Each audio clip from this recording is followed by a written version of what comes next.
Sous la thématique la langue parlée et la culture, les fondations spirituelles. Bien-aimés frères et sœurs, la langue, c'est un pouvoir magique de dialogue. Par le langage, tu fais montre de la paix. Par le langage, tu fais montre de la haine et de la guerre. La langue ou le langage, symbole de dialogue. Comme l'a dit l'autre, ce n'est pas ce qui entre en vous qui vous souille, mais c'est ce qui sort de vous qui vous souille. Bien-aimés frères et sœurs, voilà ce qu'on peut entendre parler de la langue. En résumé, aucune langue n'est supérieure à l'autre, si ce n'est que la colonisation qui a fait dessiner dans l'esprit des gens qu'il y a des langues inférieures et des langues supérieures. La langue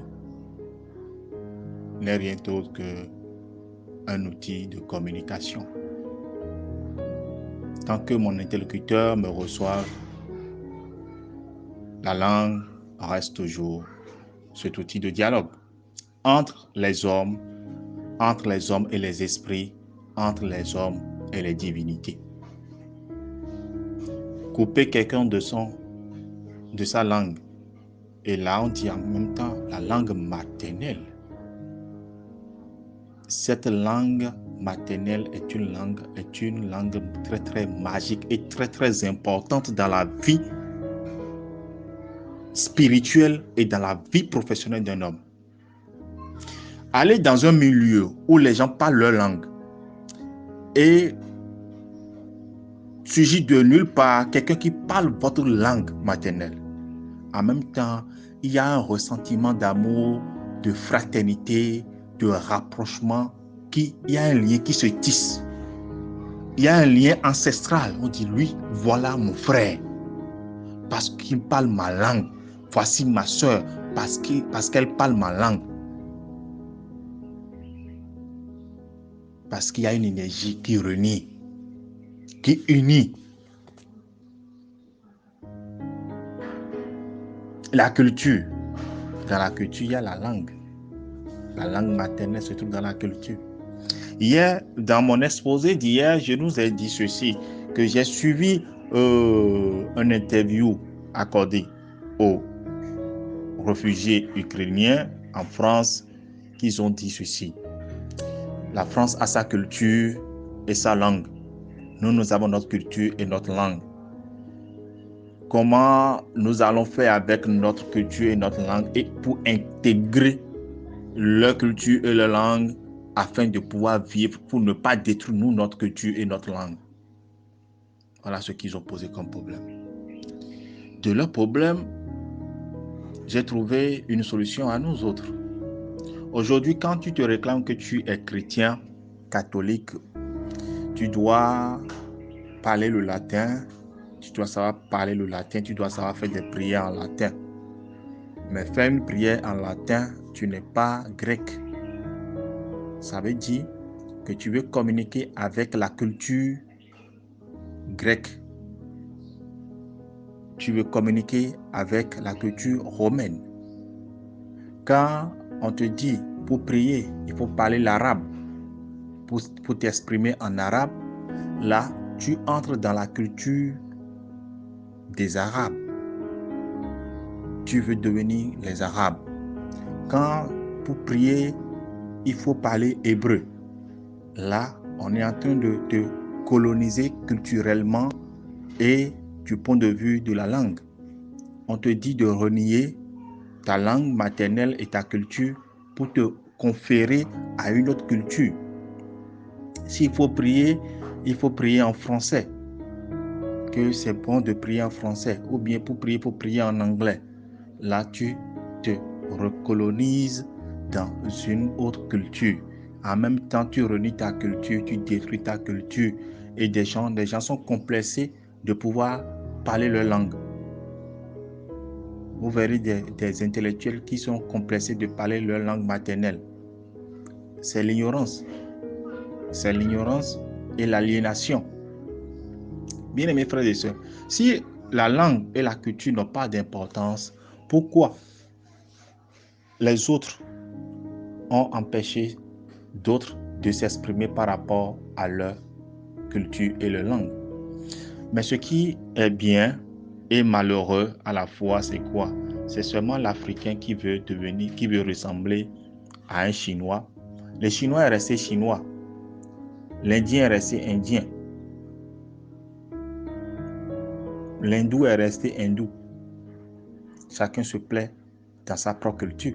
C'est seulement que en Afrique, certains, je ne peux pas dire toute l'Afrique, certains Africains ont perdu leur identité et ils veulent devenir des Arabes, ils veulent devenir des chrétiens, ils veulent devenir des Indiens, ils veulent devenir des Chinois parce qu'ils ont perdu leur identité remarquable, leur identité spirituelle. Un jour, quelqu'un m'a demandé, mais frère Elia, tu as été initié à la Kabbale juive, non? J'ai dit oui, mais pourquoi tu parles ainsi? J'ai dit oui, j'ai été initié à la Kabbale juive, mais je viens de la culture africaine.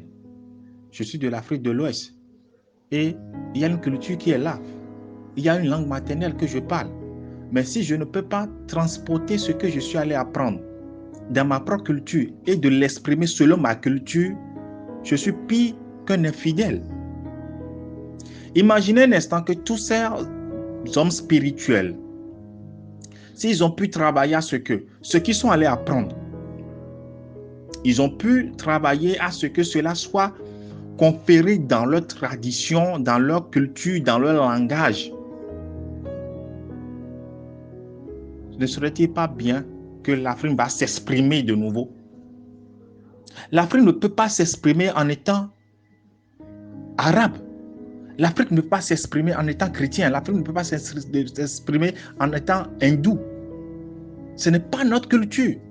Pendant quand vous allez dans l'église catholique romaine, vous voyez des représentations, vous voyez des saints. Ce ne sont pas des Africains. Ce ne sont pas des ancêtres africains.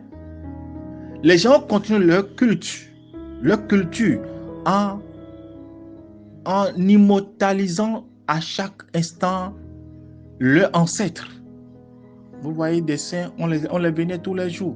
Mais quand un Africain, un intellectuel africain ou bien un chercheur africain se met devant la photo de son père défunt, on lui traite de démoniaque. Que la lumière n'est pas en Afrique, mais que c'est dans leur culture qu'il y a la lumière. La lumière est présente dans tout. Et les ténèbres aussi sont présentes dans tout. C'est que ce soit ceux de là-bas et ceux d'ici, ils ont et la lumière et les ténèbres. Nous aussi, nous avons et la lumière et les ténèbres. Je ne me fais pas victime, je ne suis pas victime, je ne fais pas un message de victimisation, mais je fais un message d'éclaircissement et de projection. Je demande aux Africains, redeviens selon ta culture. Commence pas à prier déjà même dans ta langue maternelle. Ça a plus d'effet. Un jour, j'ai enseigné que Mahou est au-dessus de Dieu. Les gens m'ont tassé de tout et de rien. Mais est-ce que moi, je suis là pour leur plaire?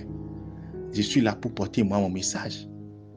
Un jour, j'ai dit ça, que Mahou, ça c'est dans ma langue maternelle.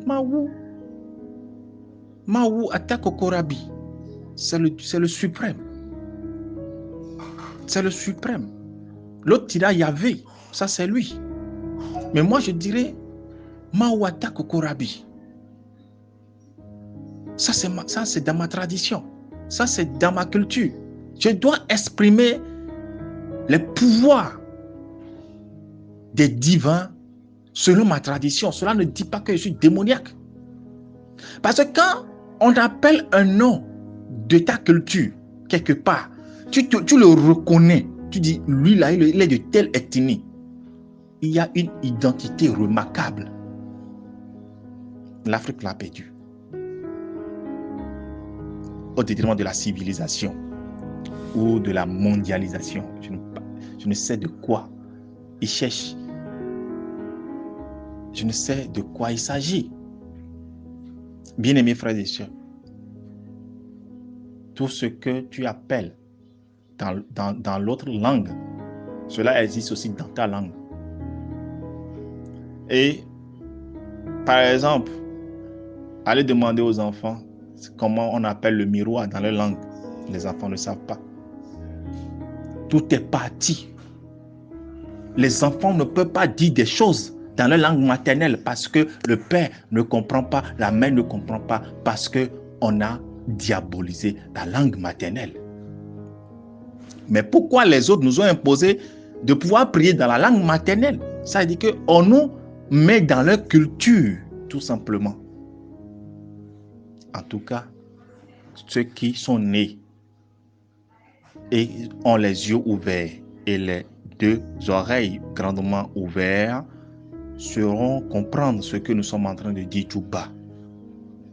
Défendons notre culture et notre langue. C'est la fondation spirituelle. C'est le socle de ta spiritualité. Que les bénédictions soient.